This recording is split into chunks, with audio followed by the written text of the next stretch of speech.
पहिल्याच दिवशी महाराष्ट्र एकीकरण समितीकडून या अधिवेशनाला विरोध केला जातोय आणि त्यासाठी सध्या महाराष्ट्र एकीकरण समितीचे सर्व नेते वॅक्सिन डेपो परिसरामध्ये दाखल झालेले आहेत। आपण पाहतोय सर्व नेते आता सध्या दाखल झालेले आहेत।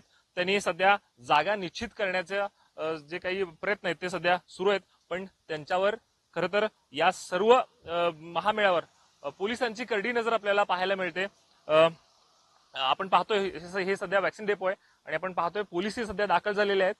पोलिसांकडून प्रत्येक हालचालीवर नजर ठेवली जाते।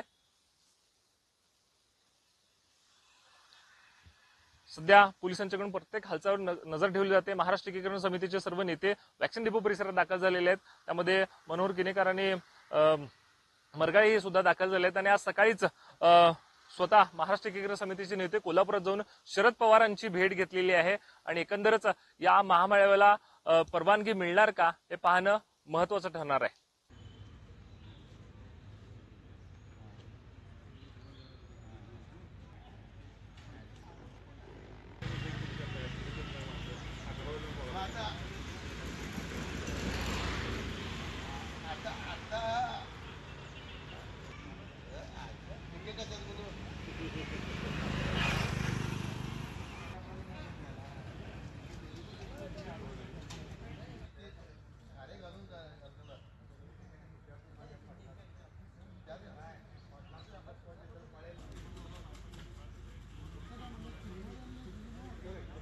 महाराष्ट्र एकीकरण समितीचा दरवर्षीप्रमाणे या कर्नाटक सरकारनं होऊ घातलेल्या अधिवेशनाच्या विरोधात महामेळावा घेण्याचा यावेळी सुद्धा निर्धार केलाय। प्रत्येक वेळेला आम्ही आमचा विरोध दर्शवण्यासाठी, आमची महाराष्ट्रात जाण्याची इच्छा व्यक्त करण्यासाठी त्या ठिकाणी या मेळाव्याचं आयोजन करतो।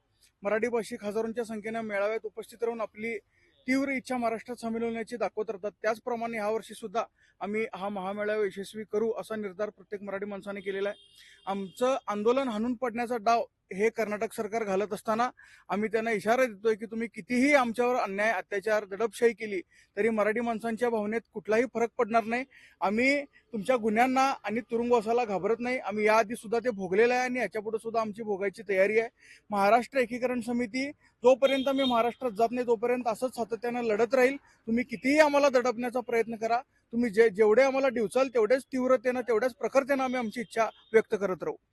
कर्नाटक सरकारनं उद्याच्या 9 तारखेला हिवाळी अधिवेशनाचं आयोजन बेळगावमध्ये केलेलं आहे। एवढं मोठं राज्य असताना जाणूनबुजून त्यांनी बेळगावमध्ये हे अधिवेशन भरायचा प्रयत्न 2006 सालापासून ते करतायत आणि त्या सालापासून आम्ही सुद्धा मराठी भाषिक या ठिकाणी त्यांना प्रखर विरोध करत असतो।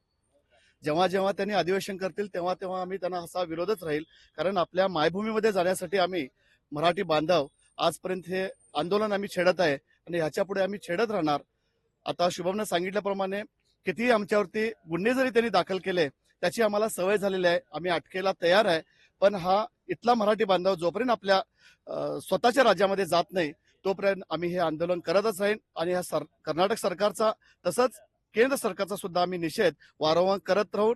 ज्या दिवशी आपण आपल्या महाराष्ट्रामध्ये जाईन त्यावेळेस ह्याची सांगता होईल, तोपर्यंत आम्ही गप्प बसणार नाही।